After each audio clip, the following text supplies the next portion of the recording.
সম্মানিত উপস্থিতি, এ পর্যায়ে বক্তব্য নিয়ে আসছেন বাংলাদেশ জামাতে ইসলামী ছাত্র উপজেলা শাখার সম্মানিত আমির হযরত মাওলানা আকবর আলী সাহেব। বক্তব্য নিয়ে আসছেন জননেতা জনাব মাওলানা আকবর আলী। ইন্নাল হামদুলিল্লাহ নাহমাদুহু ওয়া নুসাল্লি আলা রাসূলিল কারীম আম্মা বা'দ আউযু বিল্লাহি মিনাশ শাইতানির রাজীম বিসমিল্লাহির রহমানির রহিম। 11 দলীয় জোট মনোনীত আগামী জাতীয় সংসদ নির্বাচনে অর্থাৎ 12ই ফেব্রুয়ারি নির্বাচনে দাঁড়িপাল্লার সমর্থনে আজকের এই প্রোগ্রামের সম্মানিত সভাপতি, আজকের এই প্রোগ্রামের সম্মানিত প্রধান অতিথি, গণমানুষের নেতা, আগামী জাতীয় সংসদ নির্বাচনে দাঁড়িপাল্লা প্রতীক নিয়ে 11 দলীয় জোটের মনোনীত প্রার্থী, আপনার আমার সকলের আস্থাভাজন ব্যক্তি, এদেশের জনগণের মেহনতি জনগণের বলিষ্ঠ কণ্ঠস্বর, বিশ্ব ইসলামী চিন্তাবিদ অধ্যক্ষ আব্দুল সালাম মাদানী, উপস্থিত জামাতের অন্যান্য নেতৃবৃন্দ, উপস্থিত যুবক ভাইরা, মুরব্বিয়ান একরাম, আসসালামু আলাইকুম ওয়া রাহমাতুল্লাহ।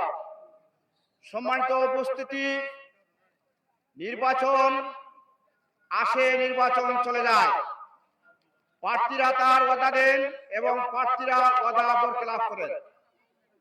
আমরা জানি বিগত সময়ে আমাদের পার্শ্ববর্তী দীর্ঘ সময়ে এমপির দায়িত্ব আঞ্জাম দিয়েছেন, কিন্তু আমরা পার্শ্ববর্তী ইউনিয়ন থেকেও, এমনকি আমি উত্তর কুমার ইউনিয়ন থেকেও আমরা উন্নয়ন থেকে বঞ্চিত হয়েছি, আপনারা উন্নয়ন থেকে বঞ্চিত হয়েছেন।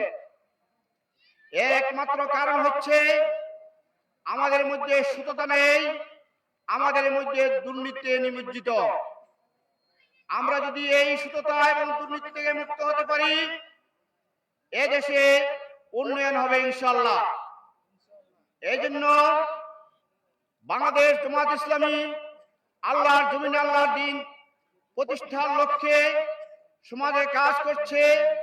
আপনারা এই এলাকার যারা আছেন, আপনাদের প্রতি আমার আকুল আবেদন, আপনারা আপনাদের ছেলে মেয়েদেরকে লেখাপড়া করার জন্য প্রতিষ্ঠানে দিয়ে থাকেন, যাতে তারা মানুষ হয়।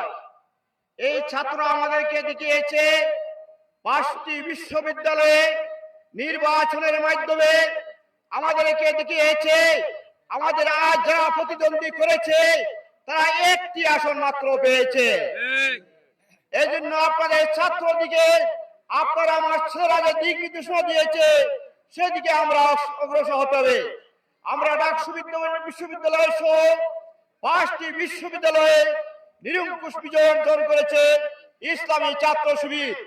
প্রিয় ভাইরা, বিভিন্ন জায়গায় ঘোরাফেরা না করে আমি সকলকে আহ্বান জানাচ্ছি, আসুন ইসলামের দিকে, আসুন ইসলামের ছায়া তোলে। ইনশাআল্লাহ আপনারা আরাম পাবেন, আপনাদের জনগণের আরাম পাবে, এই এলাকার উন্নয়ন হবে, এই আশা ব্যক্ত করে আগামী জাতীয় সংসদ নির্বাচনে অধ্যক্ষ আব্দুল সালাম মাদানীর দাঁড়িপাল্লা প্রতীকে ভোট দেওয়ার আহ্বান জানিয়ে আমার কথা শেষ করছি।